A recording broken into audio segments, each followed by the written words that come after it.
Hi, welcome to this edition of the New Ideal Live podcast. I'm Onkar Ghate, and I'm going to be joined in a moment by my colleagues at the Ayn Rand Institute, Yaron, Brook, and Robert Mayhew. And our topic tonight is thinking about the US presidential elections.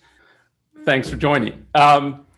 So I'll set up a little bit of just why we're doing this, why we wanted to have this particular topic. We've got a lot of questions, comments, some critical comments about ARI's political commentary, political stand, in particular, as one can imagine, given how close we are to the election and what is going on. It surrounds the election and Trump and thinking about the Republicans and the Democrats. And wanted to talk about this head on, about how we think about this at the Institute. And in particular, some of the comments are, well, we're a 501c3 organization. We're not supposed to be involved in political. I mean, it would be put in different ways, but sometimes even put like political commentary, commenting on the election. It was sometimes it'll be put in various ways. And usually, though not always, usually it's when someone doesn't quite agree with what we say, then it's, should you really be saying this because you're a 501c3? Sometimes it's, I really agree with what you guys are saying, but you're a 501c3, so should you be doing this? But that's not the norm. The norm is, it's usually like, I don't quite agree. I've not heard that one. Pardon? I've not heard that version of the criticism. I've got it once in a while, but it's not dominant. But so I want to talk head on, and at the start, we are a 501c3 organization. We don't get involved in campaigns, in trying to tell people who they should vote for. We don't support a particular candidate and say, vote for him, don't vote for his opponent, and so on. So we don't get involved in that. But we'll talk a little bit about that, because on the other hand, we still do political commentary, political analysis, which includes talking about elected officials and so on. So we don't steer clear of the whole issue, but we're not campaigning. And to talk about that distinction. So that's one of the issues I want to talk about. We don't have to spend that much time on it. The other is, so a second issue, and this is sort of the order that we're going to go in this evening of topics. So talk a little bit about ARI as a 501c3 organization and what that means. Two, to normalize a little bit the wider phenomenon that we get critical comments, questions about issues like this, and not only political issues, it includes philosophical issues, but it's not like all the fans of Ayn Rand or even fans of ARI, or however you would put it exactly, think that they agree with everything that we say or do, but here's the one issue that they don't. So I want to talk a little bit about, like, this is an ongoing issue that ARI has to navigate, and this has been since its inception in the 80s. But then the two biggest blocks of time on the issues that I want to spend is thinking, one, about how Ayn Rand thought about the US political trends, elections, voting. She wrote a lot, at least from Kennedy as president onwards, about US election, particularly presidential candidates and so on. So talk about how she thought about that, because some of the critical comments are, you're not getting Ayn Rand at all right about how she thought about the political trends in elections. So talk a little bit about how we interpret what her views and analysis was, and lessons we take from that. And then talk about today's political situation and political context and how we look at it. So those are the four topics that we're going to take. And again, to start with the 501c3 status, and I'm going to ask you, Yaron, since you've talked the most, I think, publicly about what this means and doesn't mean. Yeah, so first, I mean, we take this very seriously at the Institute. I mean, it is important because our status as a not-for-profit depends on us not violating the law, and in this case, it is a legal issue. We have consulted often with attorneys over the years with regard to what constitutes a violation of 501c3 and what doesn't. So for all of you who wonder, we take it seriously, we think about it, and we talk to lawyers in addition. Basically, the idea here is that as long as we're not advocating for particular candidates, advocating and rallying people around specific votes of Congress, not even about a topic. Like, for example, we can be against Obamacare and we can comment on Obamacare and discuss Obamacare, but when the vote comes, it would be a violation of our 501c3 status to tell all of our contributors, write your congressman, we have to defeat AB 367 or whatever the title of the bill happens to be. We can't do that. We can't explicitly come out as an organization for or against any specific candidate. And maybe relevant to this issue is to understand that we can't do that as individuals, right? In a sense, private lives. We're not, the fact that we're employees, or in my case, chairman of the board at the Ayn Rand Institute, does not make it such that 24/7 we speak for the Ayn Rand Institute. That would be absurd. So, for example, I've talked about this often, and I think others have talked about it. My podcast is not the Ayn Rand Institute. It doesn't represent the Ayn Rand Institute. So I can say on my podcast things that I cannot say when I'm speaking for the Institute, like right now, because this is a Institute webinar. So we cannot advocate for specific candidates as ARI. We cannot argue for against particular bills or encourage people to participate in the political process in a pre-specified way. But we're not restricted in commenting on broad political issues, certainly even on broad political issues that are being voted on, for example, Obamacare. Cato, Heritage, AEI, the big Brookings, the big think tanks all do it. They actually probably are far more aggressive about these things than we are. It's not a big focus of us. And even with regard to particular legislation, particular candidates, there's even a provision in the budget, in the law, that says you can still do it a little bit. You just can't spend more than 5% of your budget or something like that. We try not to do it at all, so as to stay safe. But we can certainly talk about policy in a broad sense, its application, its consequences, and what we think the policy should be. Those are all completely within the realm of what a non-for-profit can do. And think about the think tanks that would be out of business if they couldn't do that. And I just add to your list of the examples that you gave, because you might think of some of these, they're nonpartisan, or at least try to be. Turning Point USA is a 501c3, and I don't think anybody right now thinks of them as nonpartisan. And Heritage isn't nonpartisan. It's clearly Republican and so on. And Brookings is clearly on the left. So while they call themselves that, but think about it. Cato actually, and all of these think tanks have actually been involved in writing legislation. That is, they work with congressmen, they work with senators on actual language in the legislation. They testify before Congress. They do things. So there's a wide array of what is allowable within the 501c3 designation. Okay, Robert, anything you want to? No, I don't have really anything to add to that. Okay, so that's good. And I should say, we're going to try to leave at least, we're going to go for 2 hours likely. We'll try to leave at least half an hour for questions, though if there's any questions that are coming that are really directly on what we're talking about, we might take them earlier, but there'll be time for questions certainly, so you can ask more about that. Okay, so that's one about ARI as a 501c3 organization. Now, the second issue that I wanted to talk a little bit about, again, not spend that much time on it, but which is that we regularly get comments from our supporters, from fans of Ayn Rand, that are critical. Some it's constructive criticism, some it's not constructive criticism. And I want to, here's some issues on which we've got critical comment. And part of what I want to get clear or get on the table is that it really ranges a lot, the critical comments that we get.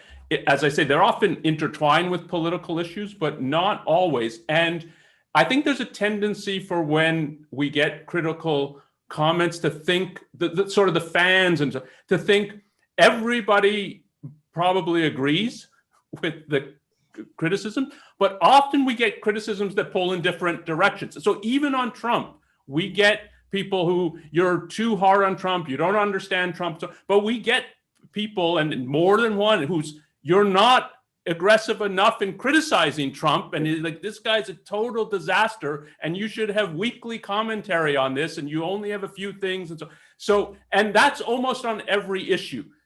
To take some of the other political issues, I mean, a long-standing one since ARI's existence is how ARI relates to libertarians, including the Libertarian Party. And again, there's criticism from, why are you talking to this person, dealing with this organization? Why were you at a Cato event? So that's you shouldn't deal with them at all. You should be completely hands-off. And the other criticism is like, these are your natural allies. Why aren't you talking to them every week and doing all kinds of events with them? I mean, you could multiply the examples, and we could talk about a few others. But the way I think about it is, look, for all these kinds of issues, we have to make judgments about it. And they're not easy judgments. They take a lot of reflection on the issues, what we think about the issues. And it's natural that there's going to be disagreements about them. So it's not, or it's really surprising that not everybody agrees 100%. And sometimes I think the disagreement is, yeah, I can understand why the person has a different view. And sometimes I think, no, they really don't understand either the particular organization that we're dealing with or not dealing with, or the principles involved in thinking about, should one deal with the organization or not, to take the kind of libertarian issue. And it's like, this is inherent to intellectual issues, but if you guys want to weigh in, partly how you think about this. Yeah, I think one important distinction to make is who are you disagreeing with? Because that's going to be an important part. For example, I've heard criticisms, I don't like the stand you take on abortion.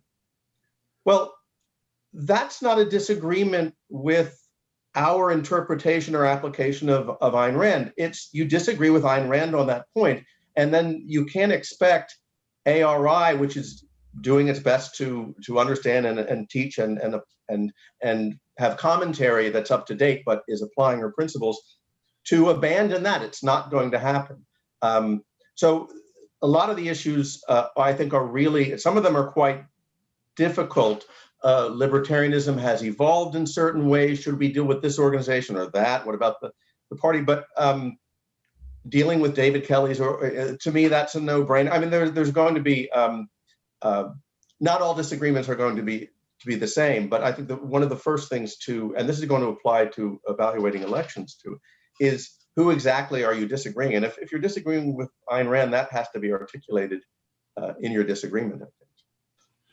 Yeah, and I think there's this idea that it's hard is important. That is, and I gave a talk years ago on applying objectivism is hard. Philosophy doesn't give you as a direct deduction what you should think about this or that candidate, or what you should think about this or that event, or how to respond to 9/11, or what to do about Salman Rushdie, or any of these things. It doesn't give you it's not like a computer. You plop a few of the facts in and bam, the right answer comes out. To apply abstract ideas to particular concretes is difficult. And sometimes somebody might end up disagreeing with Ayn Rand, and that's fine, right? You know, it's you have to recognize that who you're disagreeing with is Ayn Rand, but that can lead you to disagree with Ayn Rand. At the end of the day, Rand and all of us want you to be first-handed, want you to figure out, based on these philosophical ideas, how to live your life and what your views are on particular issues. So the same for us. I mean, we're going to come up with our conclusions about these things. We have had robust discussions within the Institute about every one of these stands. And then we often find ourselves in disagreement with objectivists outside, with other objectivist intellectuals, with some of our supporters and donors. And this goes back decades. It goes back, for me, I mean, it became real after 9/11 when we took a strong stance on specifics regarding 9/11 together with Leonard Peikoff. But there were a lot of supporters, donors, even some intellectuals who were associated with the objectivist movement who disagreed. And we were very critical of Bush. I mean, unbelievably critical of Bush for years and years and years.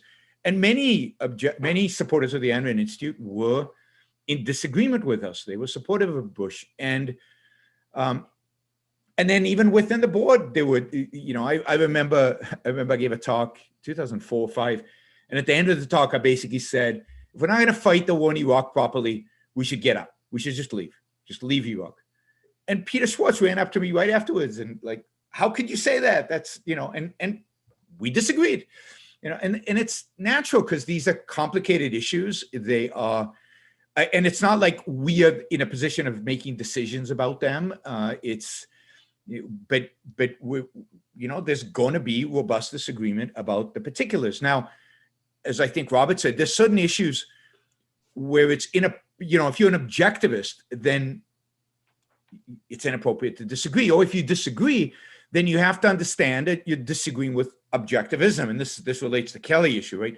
Objectivism is not an open system in the sense that anything you decide that's true is part of objectivism. Objectivism is Ayn Rand's ideas as articulated by her primarily and by Leonard and Oprah, and Ominous Parallels, but that's pretty much it. And if if you disagree with something within the philosophy, if you disagree with Ayn Rand, and then you go and argue that no, that's objectivism, then it's going to become unpleasant, as it did with David Kelly. Then we're going to say, no, in a sense, you're a fraud. You're trying to sell off your ideas as objectivism when objectivism is clearly not that. So those kind of disagreements are one level. Disagreements about philosophy, which are possible, another level. And then there's disagreements about the application, which are, again, on a different level. And it's important to differentiate between those. And yeah, go ahead. Yeah, and another kind of disagreement or what can engender disagreements is how important is a certain principle of Ayn Rand. So I've met objectivists who agree with Ayn Rand on the issue of abortion again, but they don't think it has the status that she gave it in evaluating presidential candidates. I mean, she said flat out with respect to Reagan that if you deny a woman a right to abortion, you don't understand individual rights. You're not a defender of individual rights, period. And I think I'm quoting the period. Now I've met objectivists who say, yeah, I'm against it. I wish, but that's not going to be a deciding factor for me. And so where you place these things in your hierarchy of evaluation is going to be the root of disagreements among objectivists, I think. Or at least I've seen that, so it's not, I think. Yeah. And I think so I agree with I forget what your 3 levels were, Yaron, but something about if you disagree with passing off your knowledge as objectivism when it's not, you disagree about philosophy, that can happen, and you disagree about application. You can make those distinctions, and they're important to make, I think, but often what happens in a disagreement, I think, is you think it's just a disagreement about an issue of application. Yep. And it turns out, no, it's a disagreement more at a philosophical level. And then even a disagreement about, no, objectivism, something different.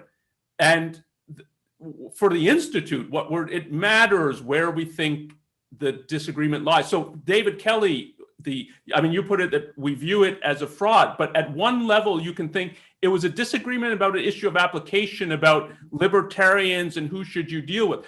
But it became clear in the articulation of, well, no, this is how David Kelly writing, this is how I approach the issue.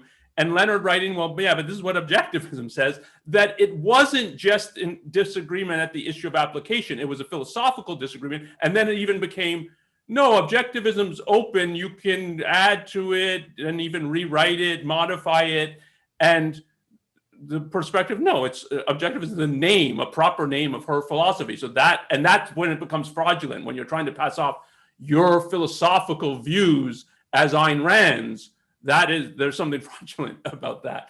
So you can make these distinctions, but often in a conflict, what it ends up is, yeah, no, there's a lot of disagreement. The disagreement's wider than you think it is. And I would think abortion is like this often, that they're not getting clearly why Ayn Rand has the position that she has. So they know, yeah, she has a much stronger position than I, but they don't get why her position is like that. And I think the more you get, yeah, these are reasons for it, the more it's, yeah, is there really so you can have a very different view about the application here? Right. And I think more broadly, a lot of the disagreements we're seeing nowadays around the election come down to disagreements about, or misunderstanding, I would say, about objectivism's political philosophy, its relationship to conservatism. I think there's a real disagreement among people, or a misunderstanding on the part of some people, of just how different they are. And I think that's what's behind a lot of the disagreements here. People who think we're closer to that camp, and others who. Well, I think conservatives who get attracted to Ayn Rand and think that they're objectivists, and sometimes in times of stress, their conservatism comes out, and you realize maybe they're not objectivists, maybe they're more conservatives. But I think there's one other element to this disagreement. While I'm very sympathetic to the disagreements, very sympathetic to people coming to different conclusions, I think people also need to be objective. Be objective about what they know in philosophy, be objective about what they know about the world, and have some at least respect for expertise. And it doesn't mean you have to follow the expert. It doesn't mean you have to accept what the expert says. But politics, social media makes it seem like everybody's an expert in politics. Everybody's an expert in philosophy. Everybody's an expert in everything. And that's just not true. If it turns out that I disagree with somebody I respect and agree with 99% of the time, what it causes me to say is, wait a minute, why am I disagreeing with him? Maybe I'm wrong. That doesn't mean I am wrong. It doesn't mean I'm going to change my mind. But at least it causes me to reflect. And I see so many people so certain of what they know when they have really no basis for their certainty, because they don't have the knowledge, either philosophical or in the concrete matter, to have such a strong opinion and to be so nasty about it, if you will. Let me introduce one last aspect of this that we can talk about, and then we'll move on to the next topic. But so you brought up 9/11, Yaron. I think it's an interesting case. Yeah. And it's not different than abortion or libertarianism. Ayn Rand talked about both of these things. She obviously couldn't talk about 9/11. And yet we viewed it at ARI as this is an enormously significant event that we have to spend a lot of time talking about, and we have to develop a position on. And we put a lot of thought into developing the positions. And thinking of ARI as an organization, and that we have conferences, we have people speaking for us at different events. And it wasn't as though we sort of laid down some law. This is at any conference or talk, and if someone asks about this is what you need to say, and something like that. But on the other hand, we thought, look, this takes a lot of philosophical thinking, and to view this issue from an objectivist perspective, not to either succumbing to the liberal kind of view about what is going on and how to think about Islam, but not to think also the conservative. You brought this up about, Robert, that objectivism is not anything like conservatism. And the more we think of someone as, no, they're really approaching it like that, the more circumspect we are about, okay, can they speak on this issue at ARI events? And this is with Robert Trzynski. I mean, this was one of the issues. He was a writer for ARI and for a period of time, and there was growing disagreement about 9/11, how to think about it, how to think about the Republicans, how to think about Bush. And at some point, and I think it was mutual, it was some point, we disagree so much, and it's not just a complex issue of application. It's actually at the level of what are the principles that it doesn't make any sense for you to be speaking for ARI anymore, because we don't think this is at all how to approach the issue. And that is, again, inherent, I think, to what ARI as an organization does. Can I say one more thing about? We have to constantly evaluate our speakers, intellectuals we work with, and that in and of itself is hard, and we have to make the calls in terms of when is a disagreement so significant that we're not going to work together, and when is it, not as big of a deal, and therefore, we can work together. And we do that with other organizations, other intellectuals, and other objectivists as well. And one other point, to make it real how difficult issues can be. Ayn Rand at one point was asked about gun control. And I think her response was something like, that's a difficult issue. On the one hand, on the other, on the one hand, this is something that's for killing. On the other hand, you have to have a right to self. So she saw that this required an investment, in time, in research and thinking about the issue. And she hadn't done it, and I don't think was terribly interested in doing it. She didn't regard it as a really central issue, and that itself might be a basis of a disagreement here. One other thing, I think someone in the chat is concerned that we're not talking about elections. I will make one point in connection with disagreement. Ayn Rand was aware that an election was something really important, and her audience wasn't, when she was speaking to objectivists, she treated us as, or them, I wasn't kind of around when she was talking about these things, as respectful adults about to make a very important decision. So if you look, she'll talk about, she had one publication called A Suggestion, which seems very polite about an election. At another point, when she's discussing the 1968 election between Hubert Humphrey and Nixon, she says something about the fact that if you understand Humphrey, it should be obvious that you should vote for Nixon or abstain. So she's aware that these are complicated issues. People are coming from them from different backgrounds, and that there might be a real basis for disagreement among decent, good people about what to do in that particular election. I don't know what she'd say about this one. Well, I think I know. Well, I was being polite. Okay, so let's turn to that issue, though. I'll just say, we were talking about 9/11.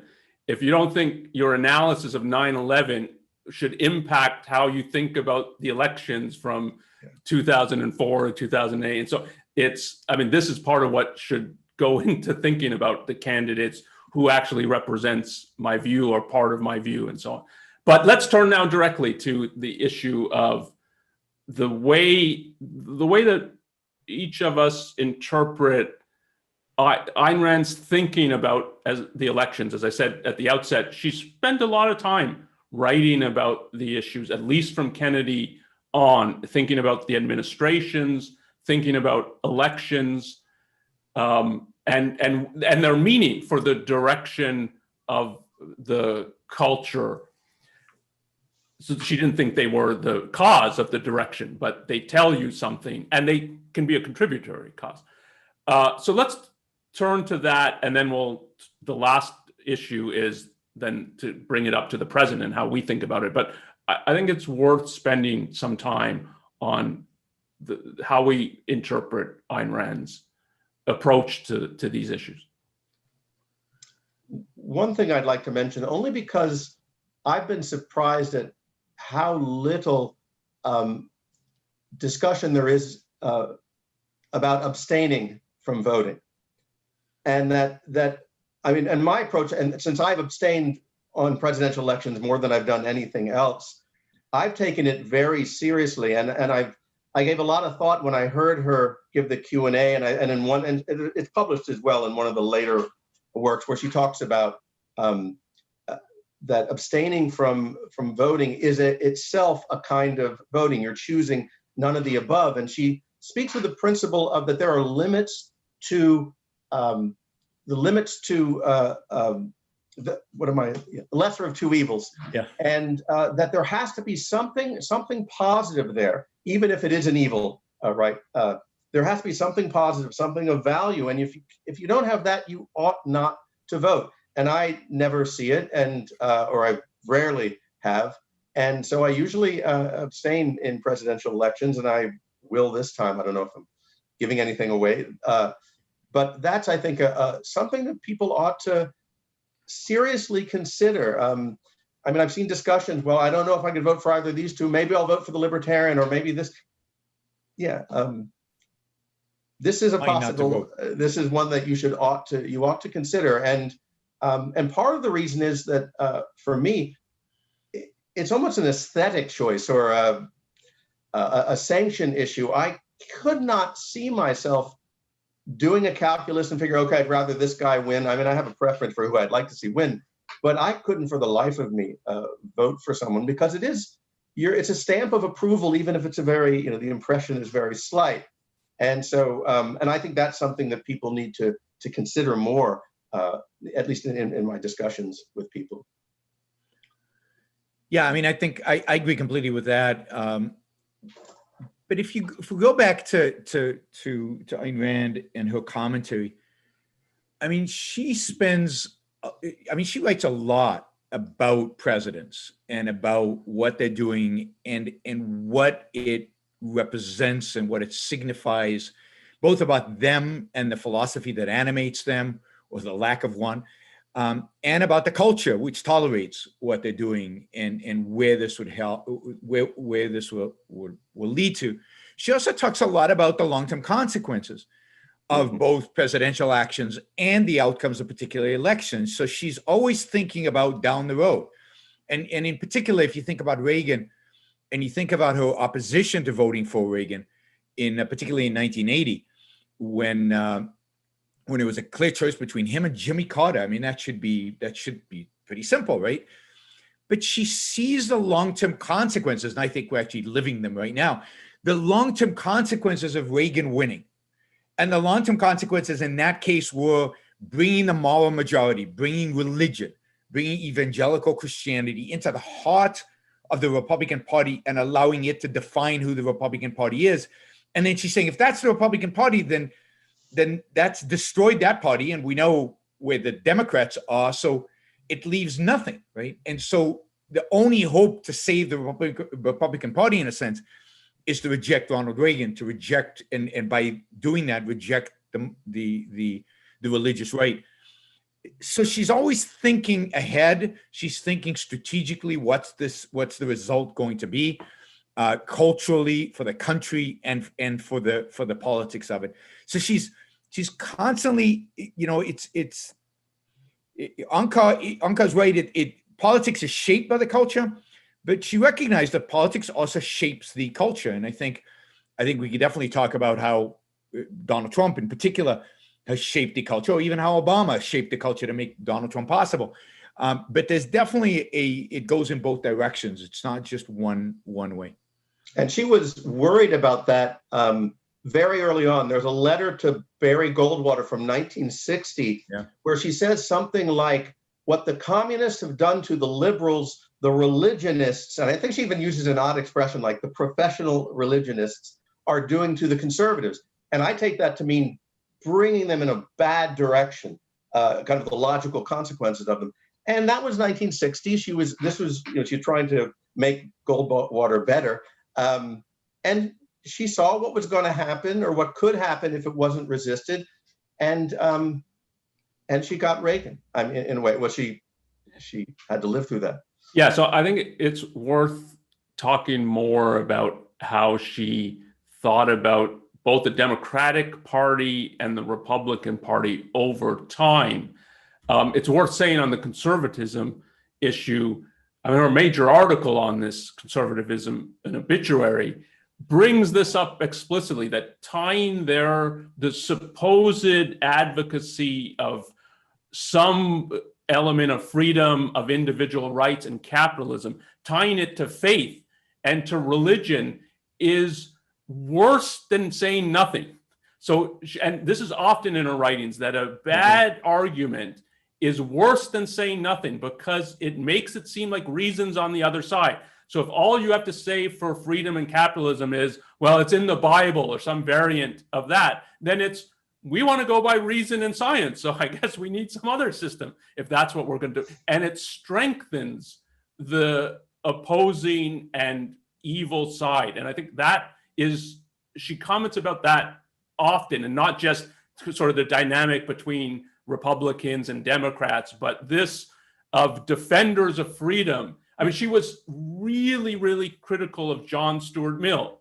And in some ways, I think you can think of him, and he's trying to defend freedom of speech and so on. But she thinks the argument's so bad that you make the other side look good. Because this is the best argument for the good side, so let's try something else. I want to say something on the issue of what you brought up at the start, Robert, about abstaining and looking for a positive value. Part of the way that I think about it, but I think what she's emphasizing is we're in a representative form of government. So you talked about it as a sanction, and you are, in choosing to vote for someone, I think you're saying this person represents me. Now, she writes, in a two-party system, it can't be that if you vote for someone, that means all his views represent all your views and so on. But it's still a representative form of government. And if you really think, no, this person doesn't represent anything of what I stand for, it's just he's not as bad as who the other person is, you have to really think, is it proper to vote for him? And I think this is part of the issue of that she says there's limits to the lesser of two evils. And it's particularly when one's thinking about election, where it's, you're saying something positive, that this person represents some of my views, that you can't back away from that and say, no, that's not what my vote means. That's what a vote means in a representative system of government. And I think that's one of the reasons that you have to, it has to be a live option that I'm going to abstain. And of course, her view was that because it's representative government, the president does represent you. And that's why it's important to have an opinion. That is, even if you abstain, it's important to know what the issues are. It's important to know who the good guys or the bad guys, or that everybody's a bad guy. It's important to know what's going on. It's important to be involved and to care, because whether you like it or not, they represent you and their actions affect you, right? Their actions are going to have a profound impact, or potentially a profound impact on your life. So it's important to be engaged in the political process, even though I think she would be horrified by how obsessed people are with the political process today. I mean, everything is politicized. It's constant. People talk about almost nothing else. Well, she says that's true every 4 years. How does she put that? Yeah, she said there's kind of, on the one hand, I can't find the issue. I know what you mean, though, because she said something like, on the one hand, people dismiss elections, they're not important, I don't need to pay attention. Or the other side is, the whole nation hinges on what happens on November 2nd. If Hillary's elected, then that's so. Yeah, there's a lot of that. Could I wanted to say one more thing about, well, maybe more than one thing about conservatives, or we're going to return to. Well, yeah, I thought we should talk a little bit. I mean, she was, I forget who of you brought up Goldwater, but she supported Goldwater's run for the president. She wrote a fair amount about it, but she also wrote about why he lost a landslide against him, and lessons to draw from that, that I think, in terms of thinking of the trajectory of the Republican Party, that she goes from supporting Goldwater to being adamant against Reagan. It's worth talking a little bit about that trajectory. And I was going to go back even further, because it's not as if she was a conservative for a long time and then got disgusted with Reagan or something like that. If you go back, she worked for the Wendell Willkie campaign in 1940, I think. And she said somewhere, I think it's in the biographical interviews maybe, that his compromise, that he started out as this opponent of the New Deal, and then he became a compromiser, and he was worse than Roosevelt for that. I mean, guiltier, she says. So she was disgusted with, and she talks not just about Willkie, but the people around him in the Republican Party. And these are conservatives, and they're middle of the road. They're not being principled. There's some better ones, but not enough of them, and they're not the ones who really matter in the party. When she was she became involved in the anti-communism and HUAC and all that, and same thing. She was disgusted with the conservatives because they wanted to attack people rather than deal with ideas. She's really negative about Eisenhower, and she didn't like Taft. That was the son of the President Taft, who ran. She didn't vote for Eisenhower, right? She didn't vote in those elections. She didn't vote for him, but he was. She regarded I think it's the 52 election where the Republican was Robert Taft and Eisenhower, and the Republicans, they gave it to Eisenhower, who was pro. We need the welfare state. We're so far on, because that's a conservative, right? You accept what happened last generation. And where Taft, who she didn't like all that much, I mean, he'd be a giant now, but she thought he was clearly a better opponent. And then the Republicans, and she was even annoyed at people like Hazlitt and some of these others who were around for not being negative enough. So her dissatisfaction with the conservatives, you have a life before you have an obituary, and I mean, it went way back. And she's a Cassandra in a way. She saw what happened with the Republican Party, and I mean, I think putting everything else aside, she might have rejected Trump merely for his choice of VP, because that was doing exactly what Reagan did. Reagan wasn't terribly religious. I remember Jesse Jackson criticizing him for being not really religious, so it's all hypocritical. But he unleashed into the culture the moral majority, made abortion a serious issue again. Anyway, that's I wanted a trajectory with the conservatives, because I think there was this idea that clearly she thought the liberals were over here and the conservatives are here. They got this little issue with religion, and I don't think it's that way at all. But what's interesting about her is that she learned this from experience. That is, she chose to engage. She engaged in politics. She worked in campaigns. She engaged in intellectual cooperation with other free marketers. And she repeatedly was disappointed by their lack of principle, by the fact that they were not consistent, the fact that they constantly compromised. And so she gained many of these opinions about conservatives from real experience in dealing with them and in interacting with them. And it wasn't that she was always on the sidelines and just complaining from the sidelines or criticizing from the sidelines. She tried to engage and saw from the inside how corrupt they really were, and I think it made her critique so much more powerful.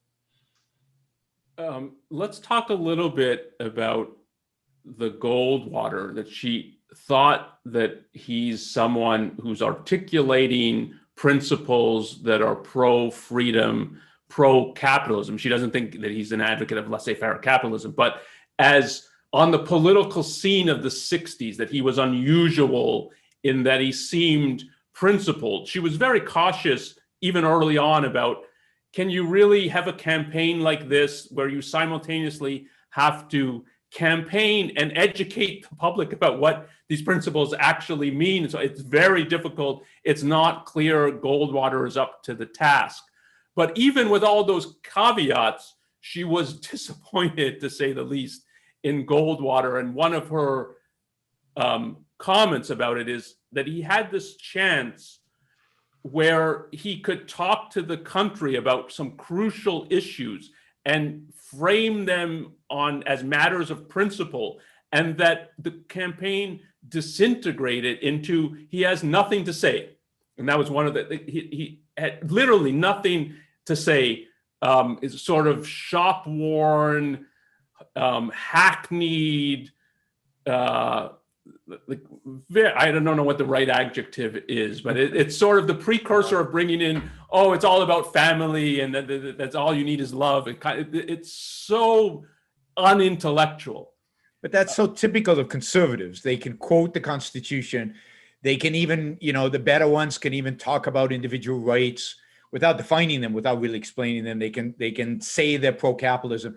But as soon as it gets to any real application, as soon as it gets to any real issue, their altruism, their collectivism immediately comes forward, and all the principles that they articulated, are gone. They disappear. And then, when they're actually in front of voters, they're going to talk more about, the stuff that the non-intellectual stuff that appeals to the voters. And I think what happened with Goldwater is, I think he did have an opportunity. I mean, she really despised Kennedy primarily because of what a pragmatist he was. He didn't believe in anything. He didn't stand for anything. He was unprincipled, although in comparison to what's going on today, he seems like the paragon of virtue.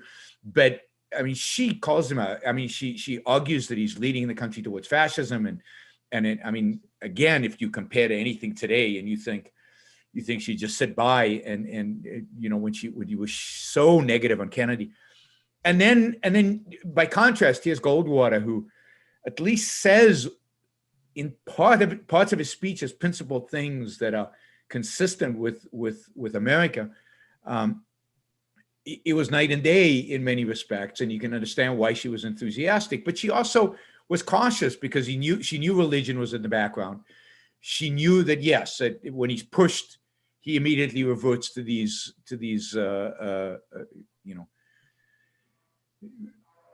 non-essentials and unprincipled positions. And it turned out to be a tragedy because he lost. He didn't just lose; he lost in a landslide, which basically taught the Republican Party, don't go even with the people who have a little bit of principle, right?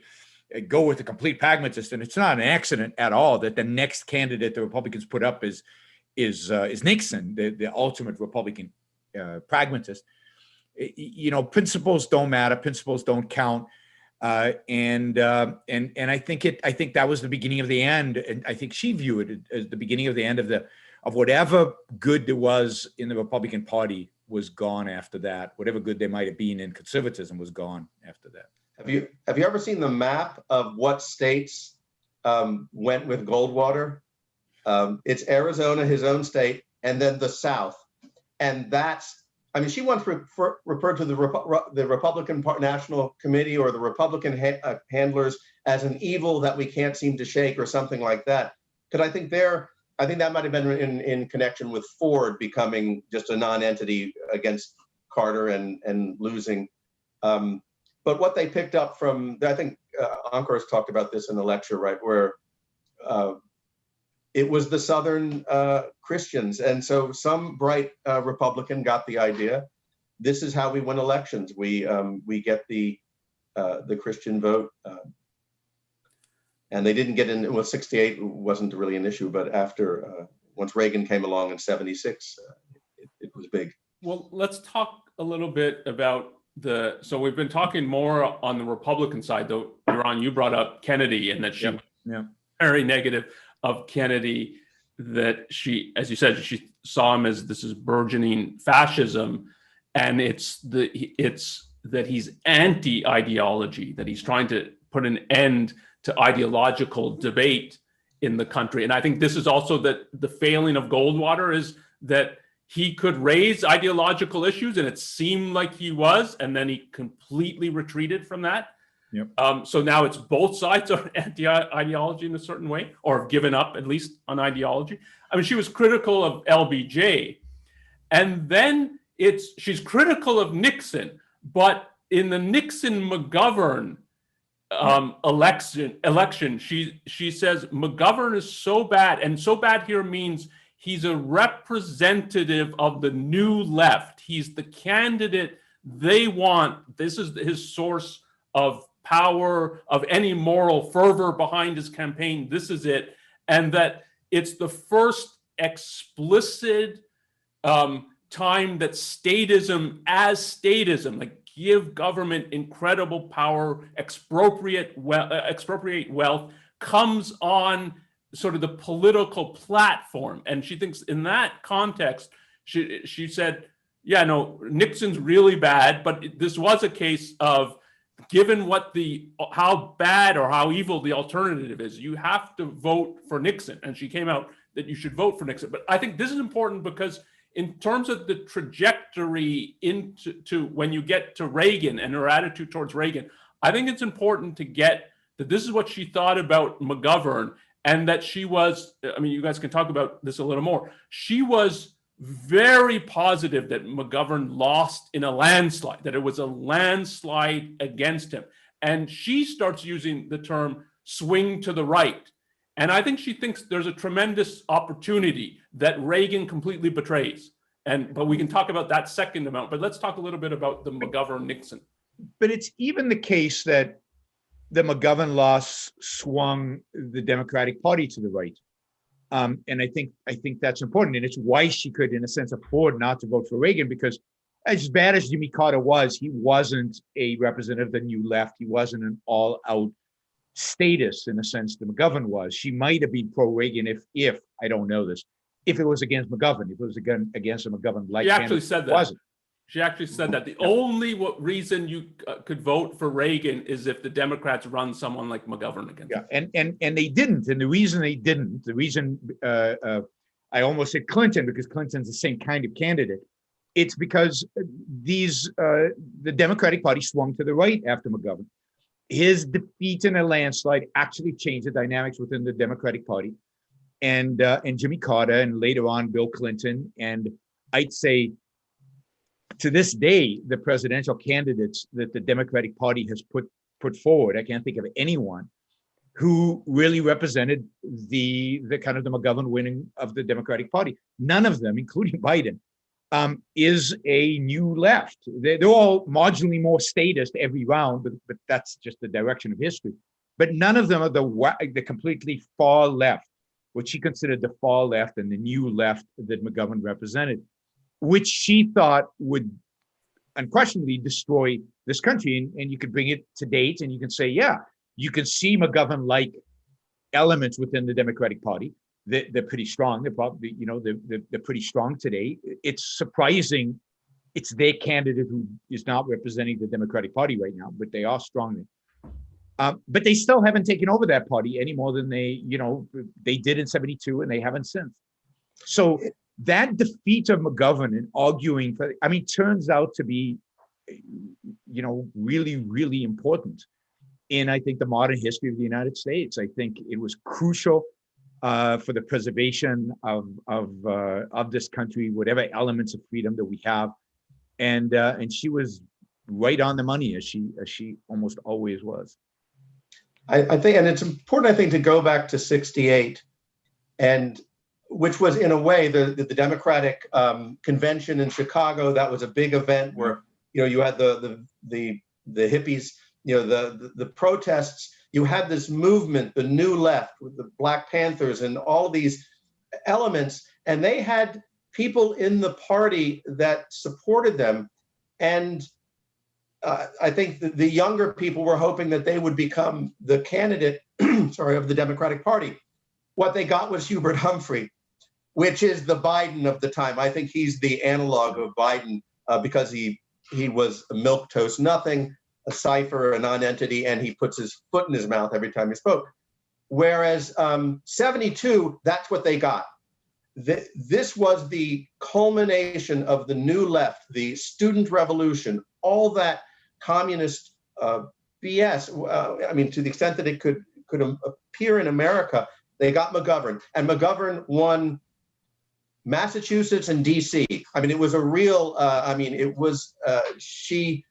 Good morning, America. I forgot how she put it when she gave the talk after that election. She was very pleased because this was a definite no, and a no not only from the Republicans but from, as Yaron pointed out, the Democrats. And so I think if you're going to use the analogy, which I hear every 4 years, Ayn Rand said that if there were an organization called Anti-Nixonites for Nixon, she would join that organization. You can't just say every time a Republican who's really creepy runs against a Democrat that principle applies. It applies. You would have to have, I think it would work if you had Bernie Sanders. Yep. If you had, well, Bernie Sanders versus Mitt Romney, or one of the regular Republicans, we can talk about Trump later, then I think that would be it would be the same kind of thing, because I think Bernie Sanders represents that. In fact, he's supposed to be progressive. He's your grandfather's socialist. But that's a different kind of candidate. But it's not the case that Hillary Clinton was not as awful, and I think she's closer to Nixon than she was to McGovern. I mean, think about how the case of every Democrat. Yeah. Think about how bad Nixon was. I mean, many of the alphabet agencies we have today were Nixon's. He did price controls. Price and wage. He went off the gold standard. I mean, China. Yeah, I mean, the amount of bad stuff that Nixon did is hard to imagine any president doing in terms of, but the alternative was so despicable, so bad, right, that at that point there was no alternative, there was no choice. And ideologically bad. Yes, it was an ideology. Nixon was just a pragmatist. He didn't know what he was doing with price controls. I mean, he had no clue what he was doing with going off the gold standard. And I think it was all shots in the dark. It was all pragmatism. It was all trying to fix problems. Whereas McGovern was an ideologue with a specific, clear ideology. And just a parallel to today, I think that if Biden loses, I think it will be like 68. I think the next candidate the Democrats put up is going to be a far left candidate, because Hillary lost, who's considered a centrist. Biden loses a centrist. Now the far left has every reason to say, we've tried being moderate. Let's go all out. And somebody like, well, it won't be AOC, but somebody of AOC's caliber becomes their candidate. I have a different view of that. I think we're likely going to get a further towards socialism candidate, sort of explicitly, regardless of Biden wins or loses. But we're going to come to the present and some of these comparisons. But I want to get two last things about sort of Ayn Rand's views. So on this anti-Nixonites for Nixon, the first part is really important, that she's anti-Nixon and articulates all what's evil about it. Not he's pretty good, he's evil. Long essays on how bad he is. I mean, long discussions about how bad he is. And I don't think you can credibly hold that position unless, it just seems like, oh yeah, okay, that's your position, but you're really pro-Nixon. Yeah. You really have to articulate what is wrong with him and then say, but I still think you should vote for him, which is what she did. And she became even more negative than Nixon after he was elected. I've seen some people bring up, well, he might be good on the Supreme Court. And she did say that on nominees. But then she said, he's not. It turns out he wasn't even good on this when you get the things about censorship, the cases. So it's clear she's anti-Nixon. So that's one. But I want to talk.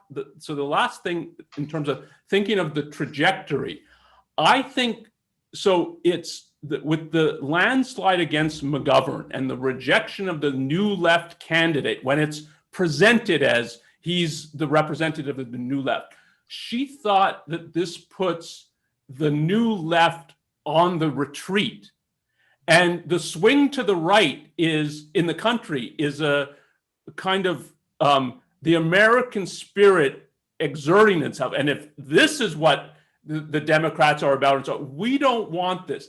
And so there's a tremendous opportunity on the side of the right. And the only way they're going to lose it is if they screw it up, not the new left's going to become super attractive and Americans are going to move. So you could have had, take a comparison, so to make it not unrealistic, you could have had a Margaret Thatcher who doesn't cozy up to religion and so on. And I think she would have supported that. But Absolutely. Here you have the swing to the right, and what you get immediately is the tying of supposedly pro-freedom, pro-capitalism, fiscally responsible, strong foreign policy. All of it is grounded. What is our argument? It's grounded in religion and faith. And there's no greater way to hand the power back to the new left than to do that. I think so. When she's talking longer term, this is going to be a disaster. I think part of the disaster is you're going to discredit the swing to the right.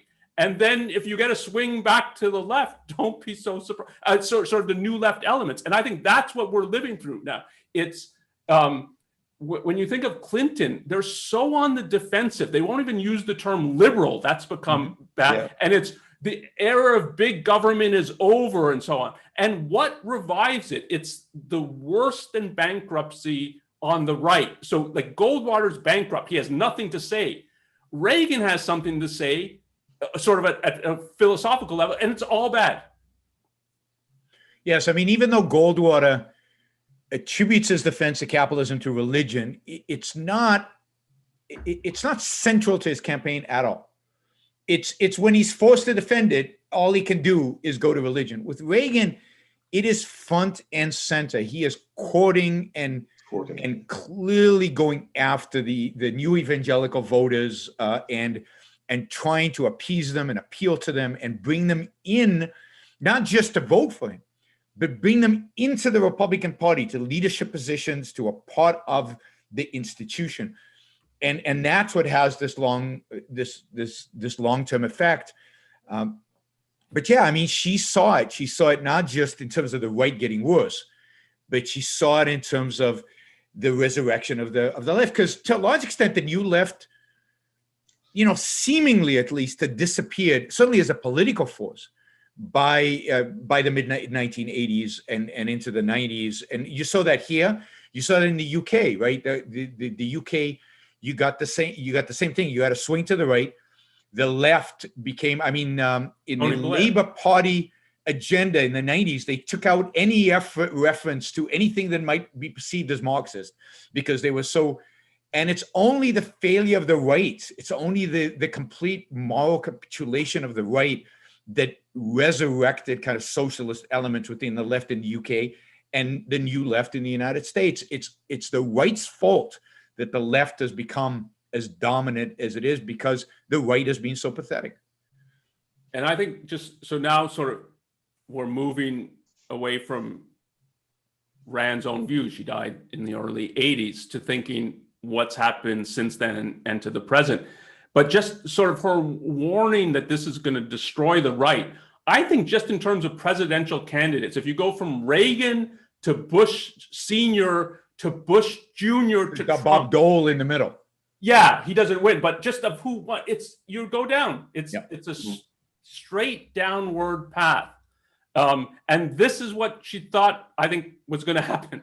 And Bush was an empty candidate. He stood for nothing, compassionate conservatism. So he had internalized religion so much; it was so part of him. He was ultimately born again. That he was feeble in even his attempts to defend anything. I mean, I think we all longed by that point for Reagan, who at least could give a speech and could articulate some of these ideas. Bush was a nothing, really an empty suit to a large extent. And you saw that in the great time of, he was challenged twice. I mean, there were two big challenges for the Bush. One was 9/11. And while most of the country for a while thought he did a good job, ultimately, I think history will evaluate him as a complete failure.